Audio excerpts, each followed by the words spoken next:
This is the Montana Outdoor Podcast, brought to you in part by Rocky Mountain Truck and Trailer in Missoula, home of Boss Snowplows, CM Truck Beds, and Diamond Sea Trailers. Just go to rmtte.com for more information. And by Superior Hardwoods of Montana, home of the largest selection of in-stock high-end wood products and flooring in the western United States. Let them guide you through the woods at superior-hardwoods.com. Now, get ready for more fascinating topics and the most interesting people you will ever find in Montana's great outdoors. We offer new podcasts most every Saturday. You can get a link to these podcasts by going to our website, montanooutdoor.com, or by going to our Facebook page, or just send an email to Downrigger at montanooutdoor.com and say send a link to my email. It's that simple. Now let's head out with your host, Downrigger Dale, and see what's going on in Montana's great outdoors. Thank you very much, Manny. And as he just said, I am Downrigger Dale here with the Montana Outdoor Podcast. And, you know, we've been experiencing quite a bit of heat here around the state of Montana lately. So it's often kind of hard to think about hunting season, but by golly, it is fast approaching. And a lot of you out there, especially you bird hunters, and some of you folks that like to hunt mountain lion and that with dogs, dogs are something that we love to hang out with. They're our best friends. They're our hunting buddies and all that. But getting your dog in shape and having them ready for hunting season is important. And I thought, you know, we have just the guy to talk to. Jeff Smith is his name. Now, those of you that listen to the Montana Outdoor Radio Show, you often hear us talk about the Dog Man. Well, Jeff is also called the Dog Man, and for good reason. He trains the dogs. Jeff, welcome to the podcast, and thanks so much for joining me. Why don't you tell us a bit about yourself and how you got into helping us figure out how to get our best friends to be hunters? All right. Well, thanks, Dale. And I wanted to thank you for having me on. I appreciate it. Well, I got started pretty early, and I started training obedience dogs when I was about 15. I titled my first obedience dog when I was 16. And everything that we do, regardless of what kind of dogs we're working with, whether it's hounds or, for chasing lions, or we can't run bear in this state, but in a lot of states you can. I come from a place back east where, hunting deer with dogs is pretty popular, not with me, but with other people. And then of course we've got our flushers and our retrievers. Virtually everything we do is an extension of basic obedience. So obedience is really the core. What I am not is I'm not a hound trainer. I'm not a pointer trainer. I've owned a couple of pointers. I'm really fond of English setters. I've had a couple of really nice ones, but in no way would I ever say I'm a pointer trainer.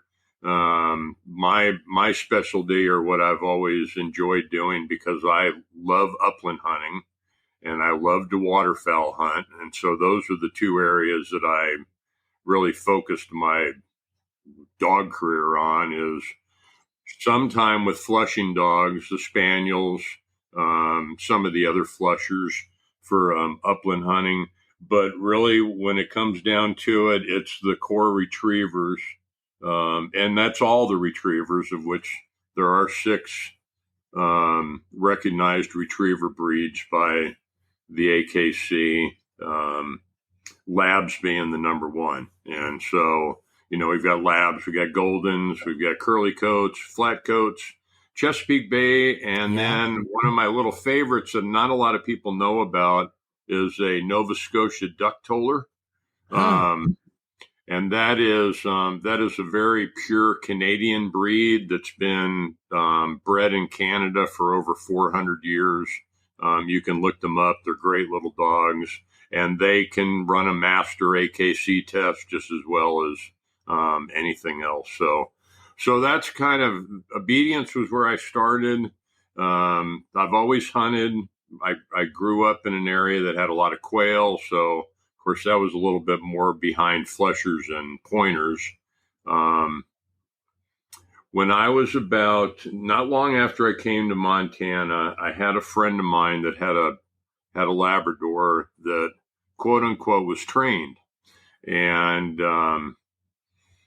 so I had a canoe, and I used to spend a lot of time floating the Beaverhead River over by like Pointer Rocks, down to Twin Bridges, if people are familiar with that area. Because the waterfowl hunting is just unbelievable there. And so I took him on a waterfowl hunt, and we shot a number of birds, and his dog did not pick up a single one. Oh. And so when I got finished with that hunt, not only did I feel so bad about the birds that we left in the field that we just simply could not get because his dog would not pick them up. I made myself a promise that I was never going to hunt waterfowl again without a dog unless I was on dry land. And so, because I like to hunt on water, I went and found myself a retriever. And this is actually something I want to talk a little bit about, is how to get started with a dog. And we're going to talk about conditioning and, getting these dogs ready to go out in the field, and upland season does open on September 1st. So we're only about 3 weeks away from, not pheasant, but dove season opens, and partridge season, and, and grouse season, I believe, opens September 1st as well. So, and we're 3 weeks away. So there's still time to get your dog ready. But one of the things I wanted to talk just a little bit about is the difference between buying a puppy versus buying what's called a started dog. Yeah. And for a lot of people, and unless you just buy a dog off the side of the road, which is really not how I recommend you pick your dog that you're going to hunt with for the next 10, 12 years, that's going to be, not only because of genetics and a lot of the maladies, I'll call them, that we've got, bred into our dogs now because of crossbreeding and, people just really not paying attention to pedigrees. Yeah. And so, it used to just be like hip dysplasia, but now it's heart, elbows, eyes with it's retinal atrophy. A lot of these things, which there are tests for, but these are dogs that have these issues in their lines you want to try to stay away from. Getting a puppy is great, but it's a lot more work. And if you haven't trained much, a puppy can get a little bit frustrating. And as opposed to buying a started dog, and what a started dog is it's a dog that's generally between about a year and maybe 18 months, depending on when it was whelped. If it was whelped really early in the year and somebody could start working with it early, and it's not dead winter time, then you can have a pretty nice started dog by the time it's 12 months old.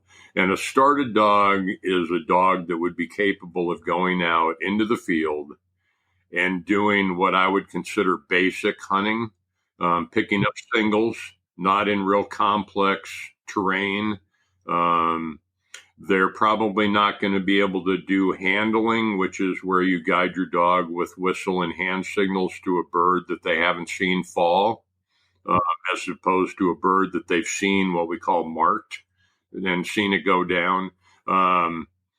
If you're looking for a good puppy, a good well-bred puppy that's got a good pedigree, regardless of, whether it's going to be a black lab or a Chesapeake or a golden, you're going to be looking at probably, $1,500 to $3,000 for a really nice dog. And I will tell you, spending the money up front for a good, well put together, a dog that has really good genetics will save you money in the long run because you end up having less health issues with that dog over its lifetime.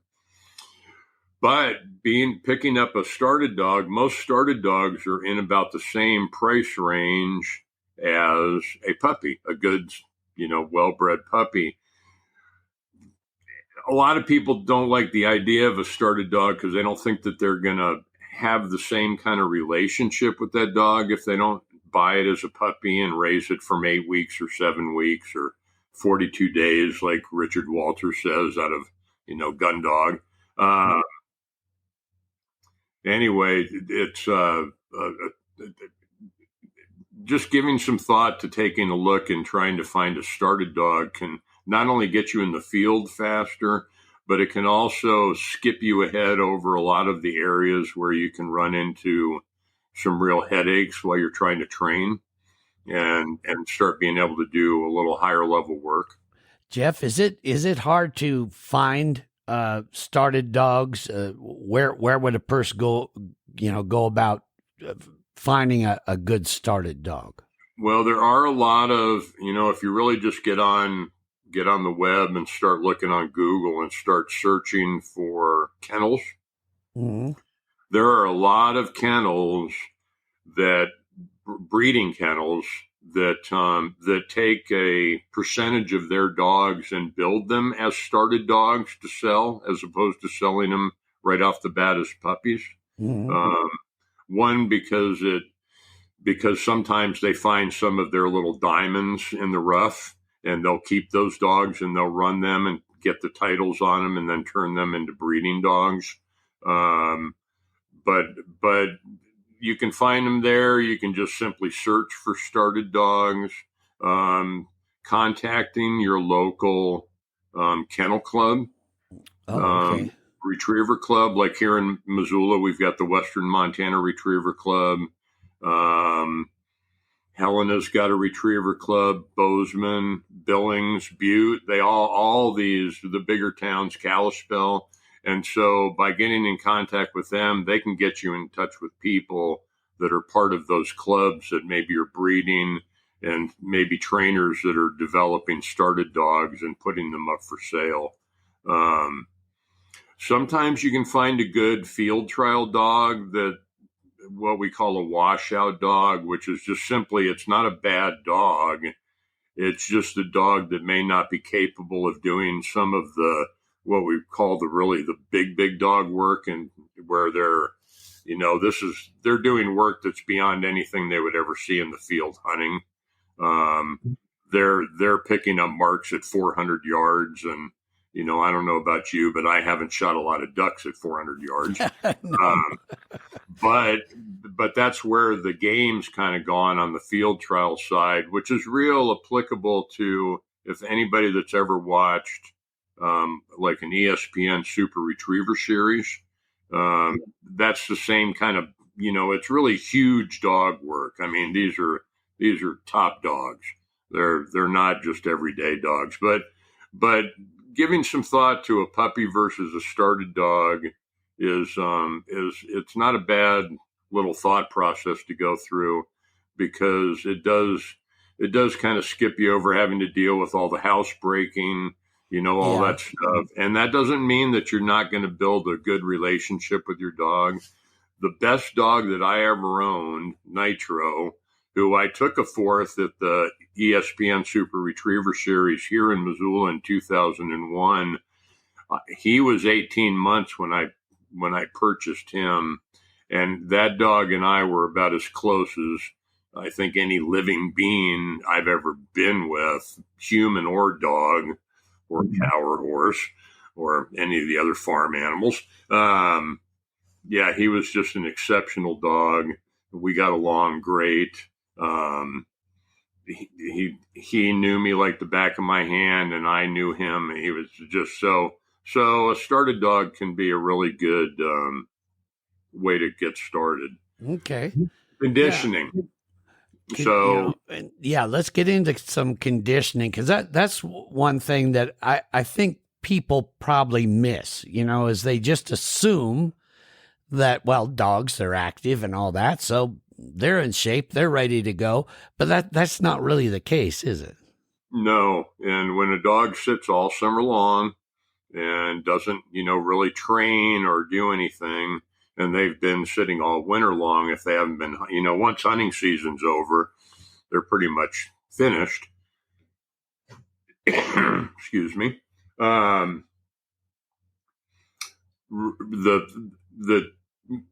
it's not uncommon for somebody to, they get all geared up. They go out on September 1st. Their dog hasn't done anything. Now the dog may be quite under control, may hunt just fine, but they're usually the first couple times they go hunting for the season, they're really excited. Yeah. They just run themselves to death. They blow themselves out.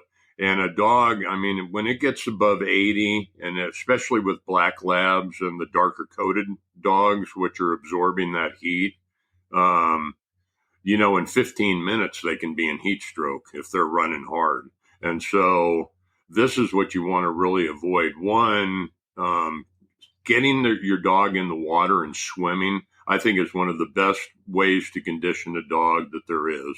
It's a whole body conditioning, because they're working their legs, their shoulders, they're getting, they're working their respiratory system because they're working hard, especially if you're putting them in a river. And it keeps them cool because it's not hot. The one thing to watch out for, and I've seen a couple of articles here lately, is there is an algae called blue-green algae. Yeah. And it produces a toxin that can kill dogs, and it can kill humans too. So, and it's the algae that you see on the surface of the water that looks like it's got little bubbles coming off of it. I generally, if you go to a pond and it's got algae in it, and I'm not talking water plants, I'm talking true algae on the surface. Yeah. I just simply skip that water and don't go in it. That's why the rivers are so nice, because they don't hold algae unless they're in urine backwater, because the water's moving. And it also gives the dog, gets the dog a little bit more exercise because they're having to work against the current. Well, I'm glad you brought that algae up, because it has become more prevalent up in Montana and Wyoming. I also do another outdoor show it covers Montana, but also Wyoming and the Dakotas and Idaho. And one of the things that the Game and Fish in Wyoming do is they are now putting it on their website. And so any water bodies that have been reported to have that blue-green algae are now, they'll put it on a map and all that, so you can check ahead. So that's not a bad idea, especially this time of year, to do a little checking so you don't get your dog into a health problem, because I have heard that is really bad for them. It just simply kills them. Yeah. I think that what it does is it forces them into some sort of liver failure. Mm-hmm. The toxin that they pick up. And of course, they're always getting water in their mouth because it's just the way dogs swim. Back on that conditioning side, so swimming with them, getting them in the water, and that is a good way to condition. Any others that you recommend for getting your dog in good shape?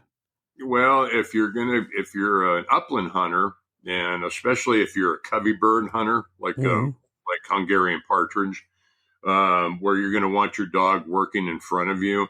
Another good way is, on these cooler mornings, is to find some place where you can take them out and you can actually get them working and using, if you can get your hands on some pigeons, or I prefer not to use ducks in upland training if I can avoid it, just because that's not the type of bird that they're normally hunting for.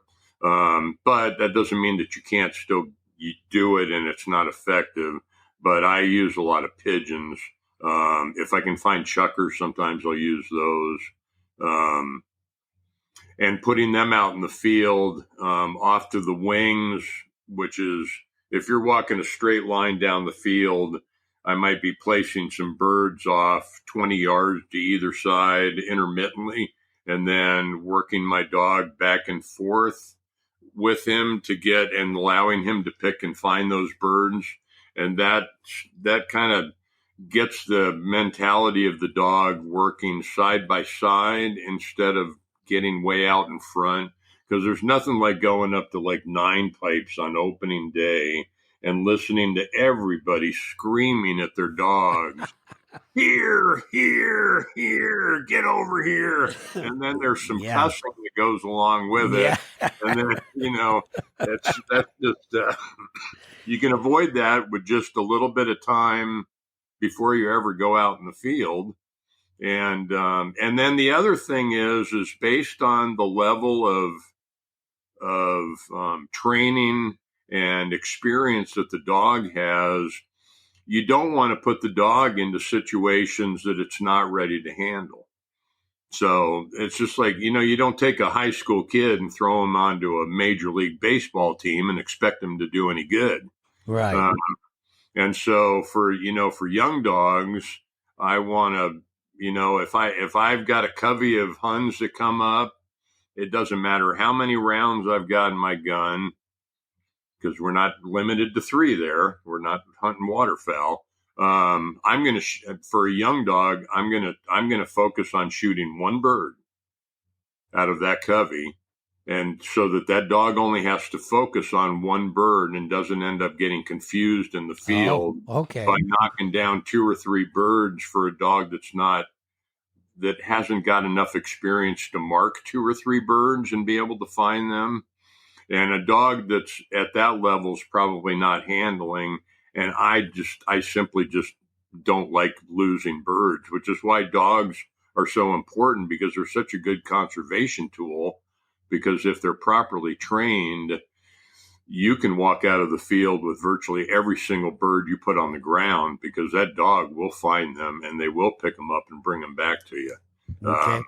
Hey, now, Jeff, one thing I wanted, just before you start, there's a new law that just passed by FWP for 2023. And this is a brand new law.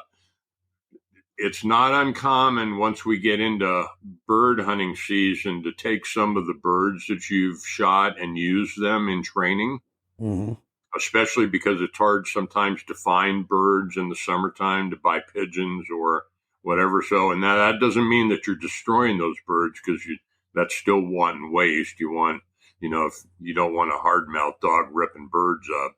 But if you've shot some Hungarian partridge and you want to use those to do some marking drills or some upland, you now need a license to use a bird that is not captive raised.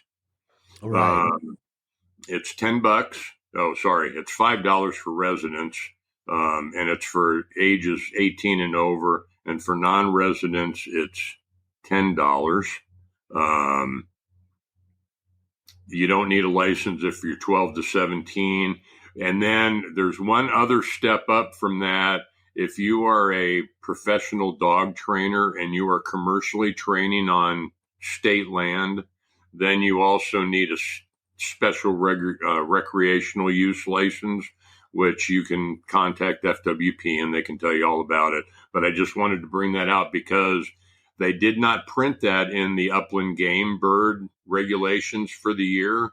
So that law is not going to be known by everybody real quick, but it's already in effect. So as of September 1st, if you're throwing a wild killed bird for training, you'll probably get a warning off the bat, but at some point they'll be writing citations. So something for you to keep in mind. That was passed by the legislature in this last session. So I'm glad you brought that up, because that is an important change that people may not know. We're going to take a little break here, and I'm going to chat a bit about some of our sponsors that bring us this podcast. But when we come back, I want you to ask you about how you recognize when your dog is having an issue, is struggling. I guess one of the main ones, especially right now, if we're going to be working with our dogs out there, is heat stroke. So when we come back, I'll ask you about that right after this. I want to talk a bit about Rocky Mountain Truck and Trailer.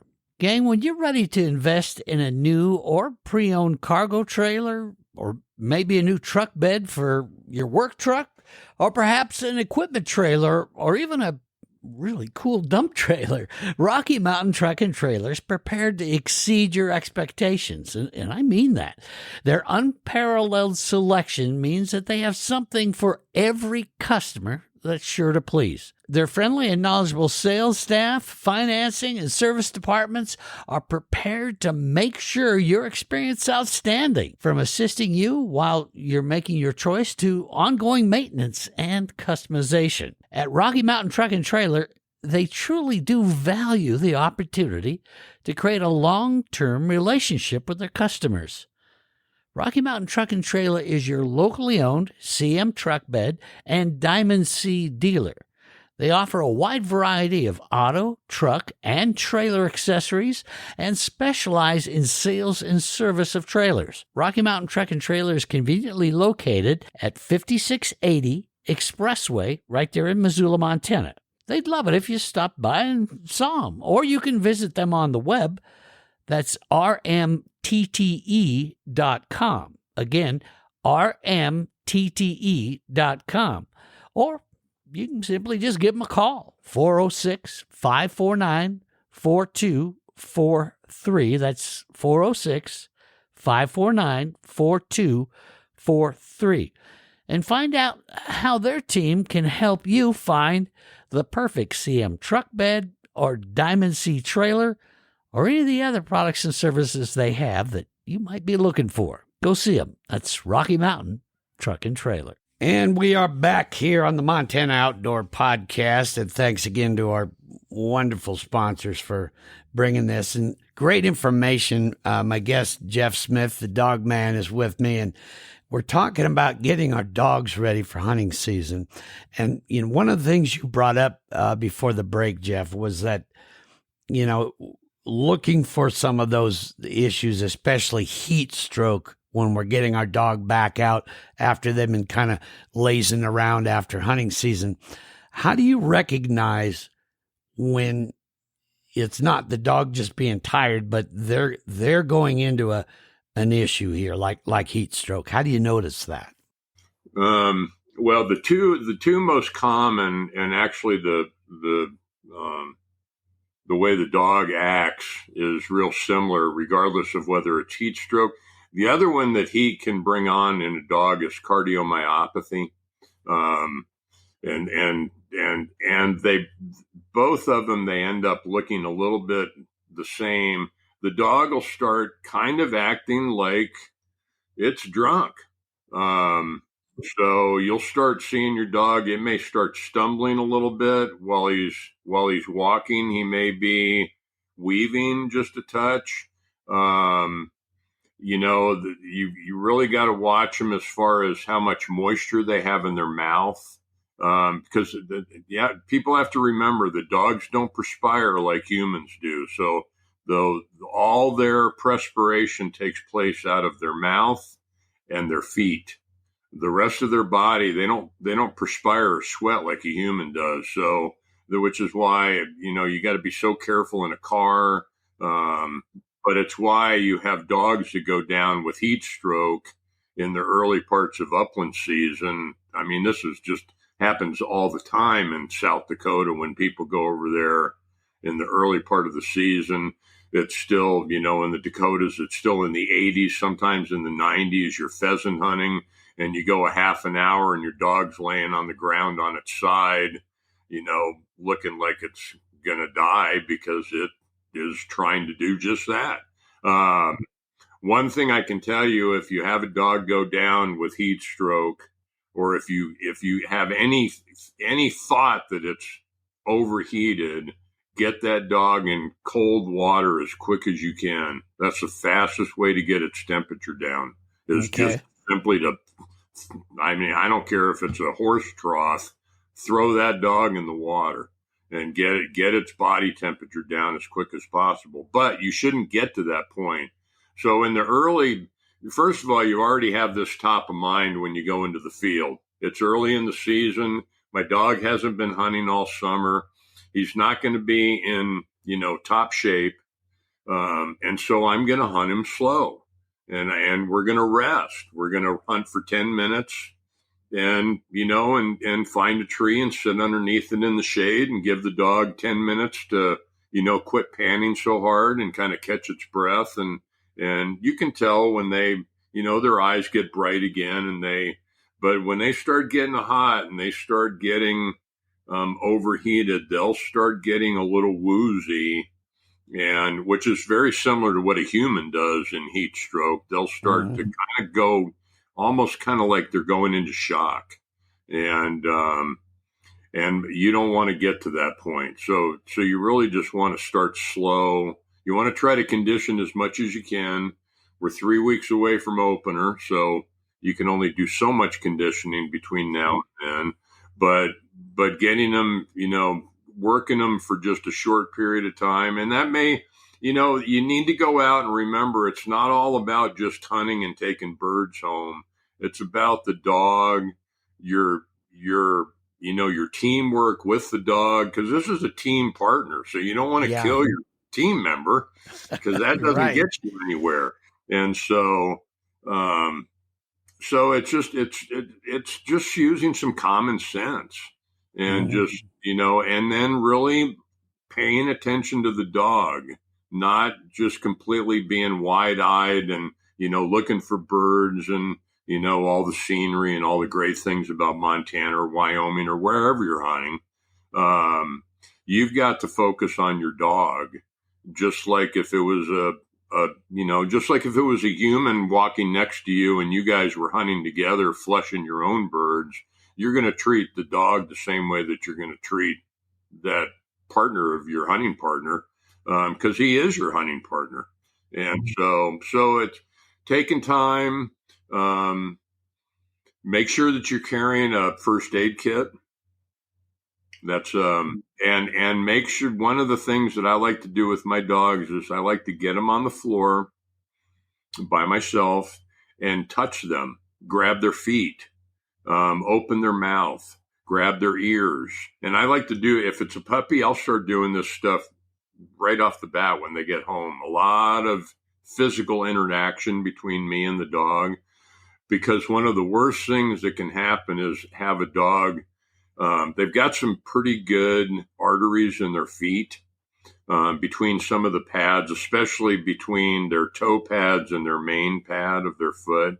And you can bleed a dog out pretty quick if they cut one of those arteries. And you need to be able to work on your dog by yourself without anybody else there if you hunt by yourself a lot. And so just getting into the habit, and this is actually a training scenario of just going out in the yard with your dog, getting them to lay down and rolling them over, and then just really just, grabbing their feet, holding on to them. And if they want to fight you, don't fight them back. Just hold their foot, and, keep them calm, talk to them, whatever you need to do. And I'm not averse to treats. Now, I do use electronic collars in training. Greatest tool for training dogs, worst tool for training dogs. It just depends on whose hand the transmitter's in. But treats go a long way, and clicker training, all these are all very proven methods of training dogs. Not necessarily the way the big guys, the field trial trainers, are training, but giving some good positive reinforcement while you're working with your dog, virtually in any training, is a good thing to do. But really being able to work on that dog in case it gets a cut. And I've had this situation many times where I had a dog. We were here in Northwest Montana, and I was lining her up to send her for a duck, and she stepped on a metal fence post that was broken off right at the surface of the ground. And I put a tourniquet on her and I got her in the truck as quick as I could, and I came into town to Prines, actually, here in Missoula, and I bet you I wasn't more than 10 minutes away from this dog actually having bled out. So I was pretty lucky there, but I would not have been able to get that dog to the vet if I'd had to fight it for 5 minutes in the field to try to get a tourniquet properly on its leg and then get the dog loaded up in the truck into a kennel and, to the vet. So that kind of training is from what I'm understanding is doing that, constantly with your dog in a non-emergency setting allows them to get used to that, when my buddy Jeff is holding my leg or whatever, he's doing that for a good reason and let him do it. I get your point there. That makes a lot of sense. And I'll bet you that would be one area a lot of people miss. You don't think of the worst and how am I going to get my dog to trust me to help him stay alive till we can get to the vet.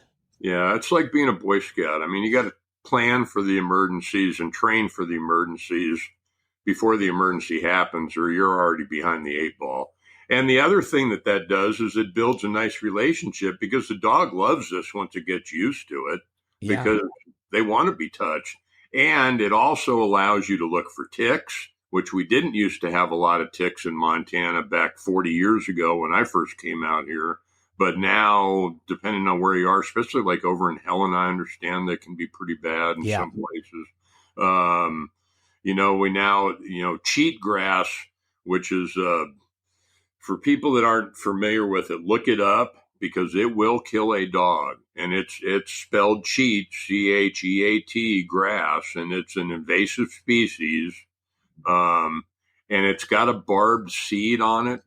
And it's almost like a porcupine quill. So it's got little barbs on it. And once that seed starts to work into the skin, every time that muscle moves, it allows that seed to work itself into their skin. They can breathe them into their nose and sometimes into their lungs. And so I try never to get my dogs in areas that have cheatgrass that's dried where the seeds are dropping. When it's green, it's fine, but when it's dried, it's dangerous. But that, again, being able to get your dog on the ground, just laying down, going over their belly, looking at their legs, running your hand up and down the back of their spine, looking in their ears, opening their mouth. These are all, you'd be surprised sometimes what you can find, especially this is a good thing to do after you come back out of a day in the field. Because you may bring something, that you don't even know. We have a lot of little cactus in some places in Montana, and the dogs will have a tendency that'll catch on their pads of their feet. But then if they're running, that little piece of cactus will come off and it'll get stuck up underneath their belly or in between, kind of like their armpit for their front legs. And you can miss that. And of course that can turn into if it sits there for a day, that can really get to be a irritant. And then you can end up having a, infection. And then of course now your dog's down for a while and you're not hunting. And so, really taking care of that animal. I mean, they're valuable animals and they need to be, treated as such. Sure. What about diet, Jeff? As we start, training our dog, getting them in shape and out there, and then actually when the season's up and going, they're burning a lot of calories. Do you change the diet in your dog during that time? Do they get more to eat? What do you do there? Well, one thing I'll tell you is they get a lot of water. So that's a health tip. Water. Make sure that you've got good, not hot water, but good, clean water for your dog at all times. And if you're traveling with your dog, this is one where, because water, water changes, just like food changes in a dog, can really upset their stomach, which is funny because they can sit on the side of the road and eat something that's been dead for 6 months and not even think twice about it. But they drink, they go from one city water to another city water, and they've got diarrhea in 6 hours. And so when I'm traveling, I try to carry. I'll just get a 5-gallon jug and I'll carry water with me. But water's a big one.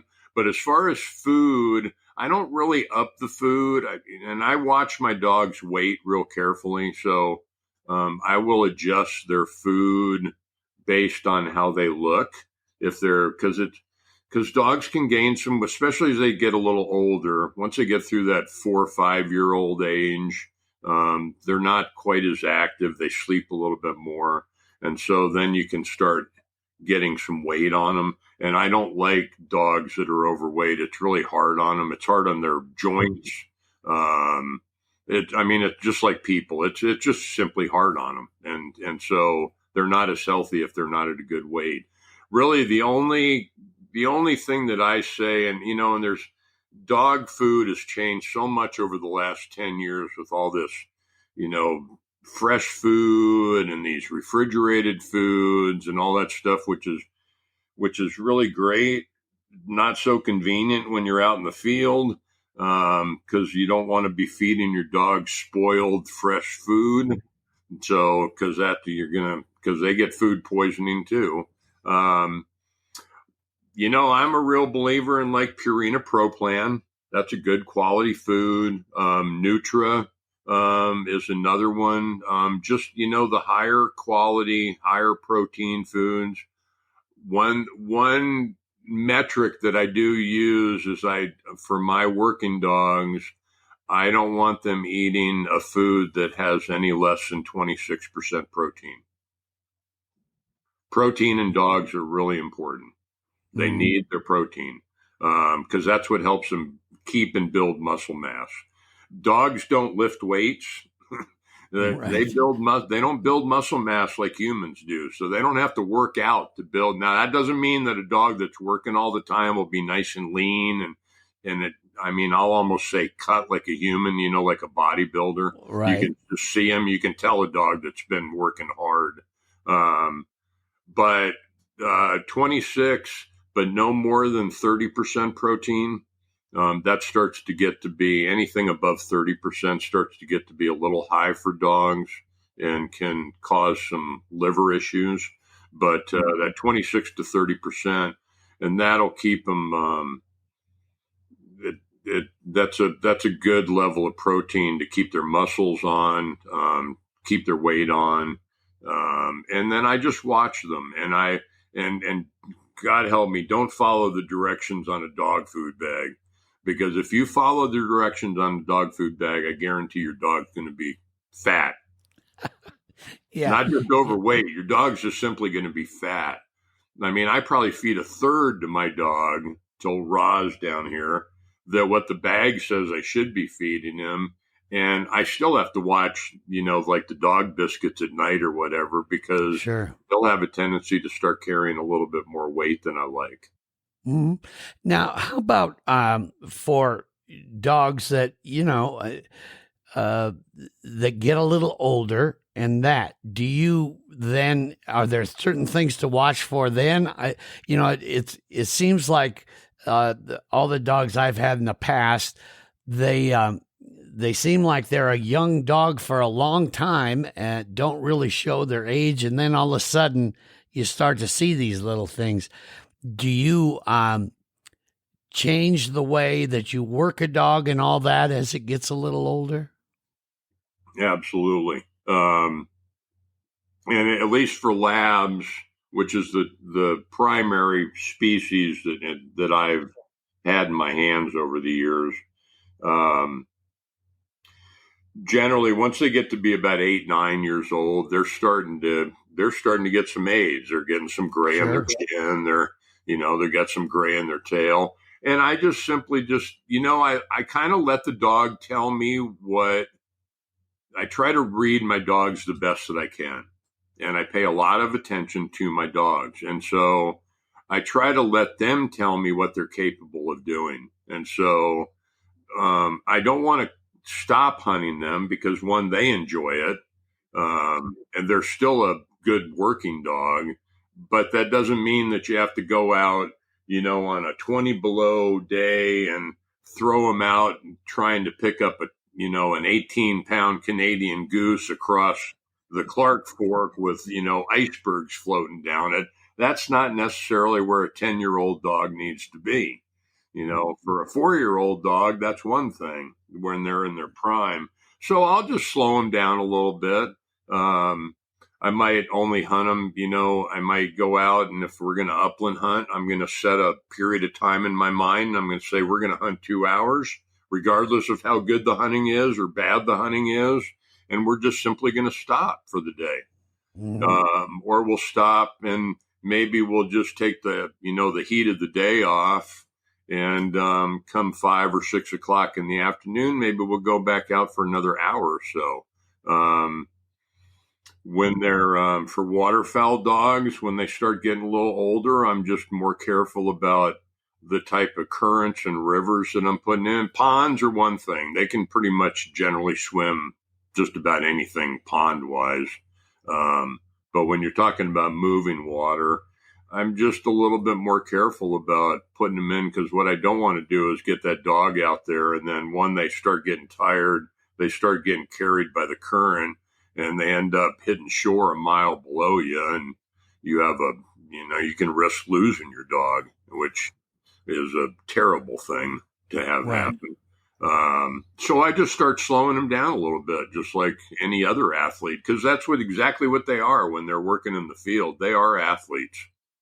Well, we're going to take one more break here, Jeff. And when we come back, I want you to talk about selecting the right trainer. If somebody says, okay, I either want to have my dog, learn a little bit more or things like that, or maybe I've took on a little more than I can handle as far as figuring out how to train them. So how you pick the right trainer, we'll get that from you right after this. Like any business, when you hear from customers and what they say about a business, that really says a lot. Dave and Carol sent this in about a project they did. Dave says, Carol and I would like to publicly thank you and Superior Hardwoods for our new hardwood floor. From our first visit to Superior Showroom to your final inspection, everything was perfect. Selection, price, and workmanship. We particularly like the fact that we did not have to deal with the usual array of people: sales, delivery, removal of old carpet, installation and finish of new floor. From the start to finish, we dealt only with you. No surprises, no subcontractors. We were particularly pleased with the installation and finish of the floor. You were always at the door when you said you'd be, and you worked hard and efficiently and provided us with an absolutely beautiful new bedroom floor. It's always a bonus for us to deal with a locally owned company. It's even better when that company offers a superior product, a fair price, and exemplary service. That says a lot, doesn't it? I'll tell you what, folks, when you get done listening to this podcast, I want you to go to superior-hardwoods.com, superior-hardwoods.com. Read through some more of their testimonials. Take a look at all the different woods you have. In fact, in a way, you kind of guide yourself through the woods and see everything there is. Then get a hold of the folks. Get a hold of John and the rest of the gang at Superior Hardwoods. You can call them at 406-235-7452. They're located in Missoula, so you can always stop by and see them. If you go to 5120 Highway 93 South, that's just south of Missoula, take a look at what they have there. You're going to be pleasantly shocked at what they've been doing and what they have. Well, heck, they've been doing it since 1977, so they've got it down. Superior Hardwoods of Montana. That's superior-hardwoods.com. And we are back here on the Montana Outdoor Podcast with Jeff Smith. the Dog Man. We're talking about getting our dogs ready for hunting season, as well as just some general knowledge of working with dogs out there and hunting with them. And, one thing, Jeff, that we come across is either you want to train your dog up better, or you've got a new dog and you need to find a trainer. I think we all think we know how to train dogs, but in my opinion, using a good trainer really, one, speeds the process up, and two, the dog's getting a lot better instruction than I think often we as the dog owner can give them. How do you find the right trainer? Is there any certain things you should ask or look for or anything like that? Yes. If you want to go that route, and I'll talk about a couple of options before we get to picking a trainer. One, when you get a dog, go find your local retriever club or flushing club or whatever and join it. Okay. And start going out and training with a training group. Find a training group to go train with. And generally there's a professional trainer that's running that training group, and you might have to pay $20 a day to do it, or $30 a day.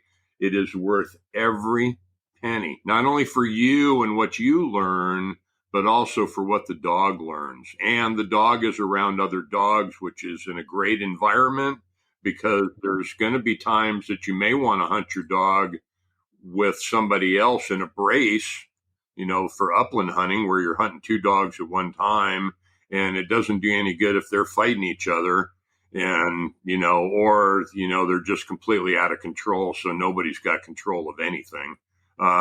So I'm a huge believer of training groups, and virtually every major town in Montana that I can think of has a retriever club.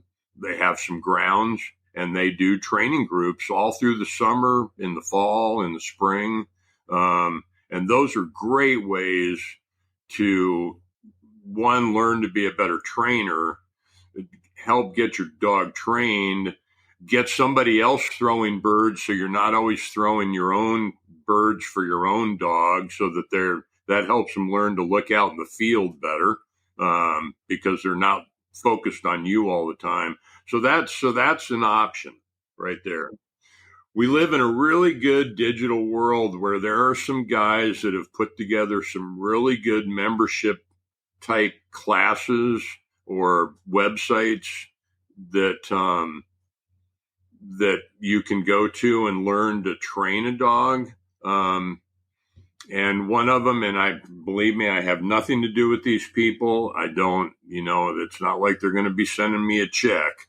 So, but Gun Dog, the Cornerstone Gun Dog Academy, which you can find at cornerstonegundogacademy.com. Now, this is one, I'll be quite honest with you, I've thought about purchasing in, because I don't know everything. I've been training dogs for about 30 years, retrievers.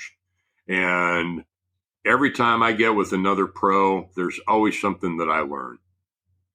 I mean, it's always a learning experience. So that's another option, is an online, because a lot of them you can get some one-on-one time and you can share some video with these people and, show them different situations, and they'll help you work your way through it.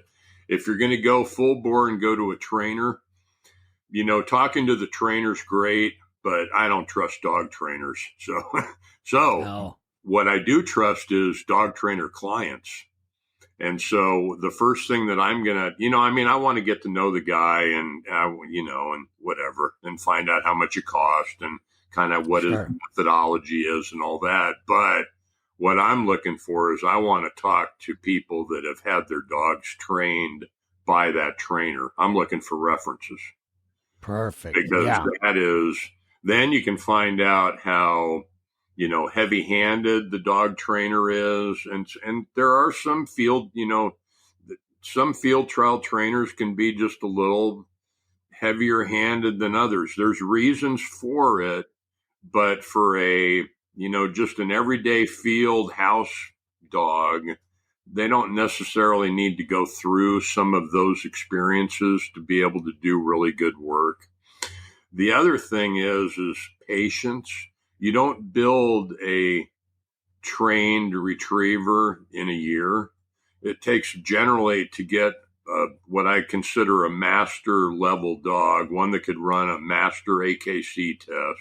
That's a dog that's capable of, marking triples on land and water, handles its birds quite nicely, with respect, comes back to heel and doesn't drop the bird on the ground, can handle with whistle and hand signals.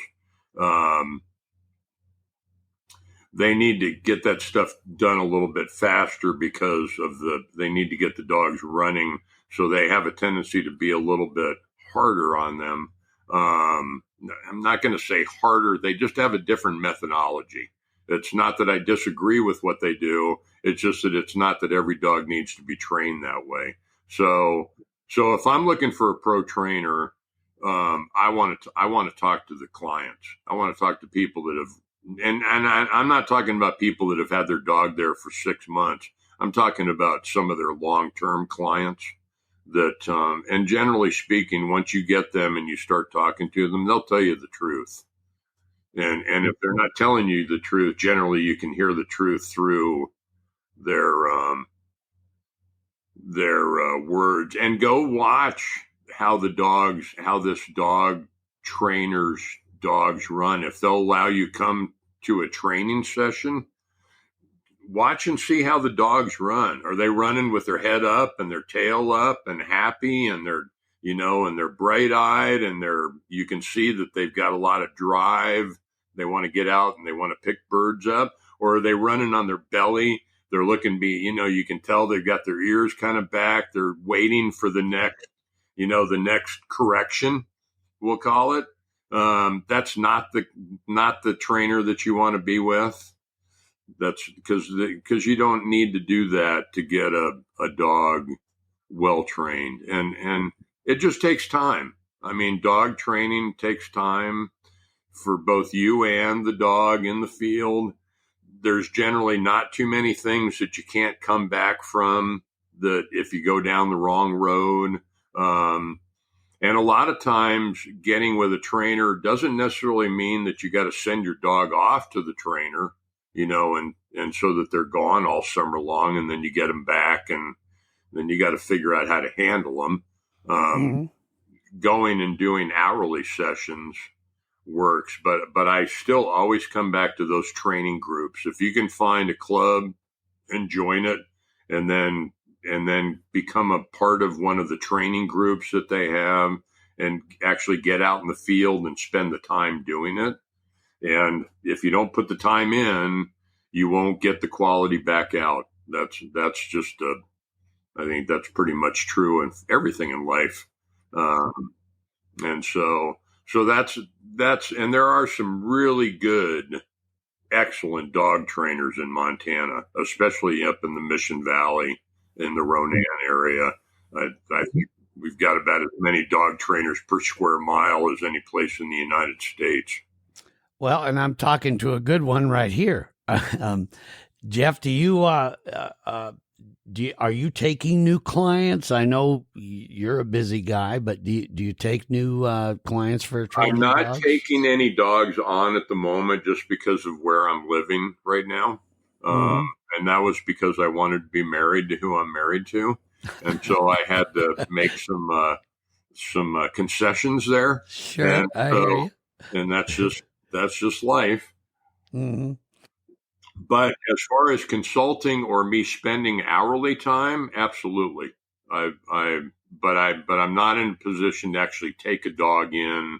Like, I'm not looking to take in, 12-week-old dogs and go through all the basic obedience and what we call the yard work, and and turn them into a started dog. I'm just not in that situation at the moment. But as far as consulting and helping somebody that's got a problem, you'd be surprised what can get figured out in 30 to 60 minutes. Mm-hmm. Well, how would people get a hold of you? How do you prefer that they get a hold of you, or would you rather have them contact me and then I put them on? I mean, people are welcome to call me, and you can put my phone number out there. Sure. 406-360-3311. And I just use my Gmail address. I do have a training grade dogs or Jeff at traininggradedogs.com. That email comes to me, but if you want to, you have my Gmail address, and for this purpose, you're welcome to put it up. Yeah, and I'll put that in the podcast description. That you folks that are listening to the podcast right now, you came when you first came to the podcast, you saw that description. I'll put a link to Jeff's email as well as for his phone number, so you guys can ask him some questions, because we could go. And hopefully you'll come back and spend more time with us too, Jeff, because we're just scratching the surface of a lot of your great knowledge on all this. But before we end the podcast here, any final notes or thoughts that you want to leave people with before they head out and get their buddy ready to go chase some birds? I think, one, always train with patience. And if this is just like your children, you don't have, if you beat a dog, that dog is not going to trust you. I mean, it's just not going to trust you. So training with a whip and, newspaper rolled up is not training. That's just you getting your frustrations out. So if you're in a training session and things start going bad, sometimes the best thing to do is just call it a day and put the dog away and go feed him and maybe go have a beer and settle down, and then go call somebody and talk about it. And just treat those dogs with respect and learn to read them. Learn to watch your dog and learn their body language, because that's how they communicate with us as humans, is through their body language. And amazingly enough, human body language and dog body language are not very much different, because we have been together for so many eons. And I truly believe that our Homo sapiens species would not have made it if we had not domesticated dogs 40, 50,000 years ago. Boy, do I agree with that, without a doubt. Well, Jeff Smith, I want to thank you so much for spending this time with us. And I hope you'll be able to come back and spend some more time with us. And we'll keep dog owners doing great things with their pups. So thanks again, Jeff. Well, I really appreciate it. And I'm going to be looking for a new dog here soon. So I'll have some new dog training experiences to talk great. about again. So great. And every one of them, they're all snowflakes, so every one of them's different. Yep, for sure. Well, thank you so much, Jeff. And thank you folks for joining us here. Of course, again, you can always email me or go to the podcast description, and you can get me and Jeff all your questions, and we'll get right back to you. And thanks for listening, everyone, to the Montana Outdoor Podcast.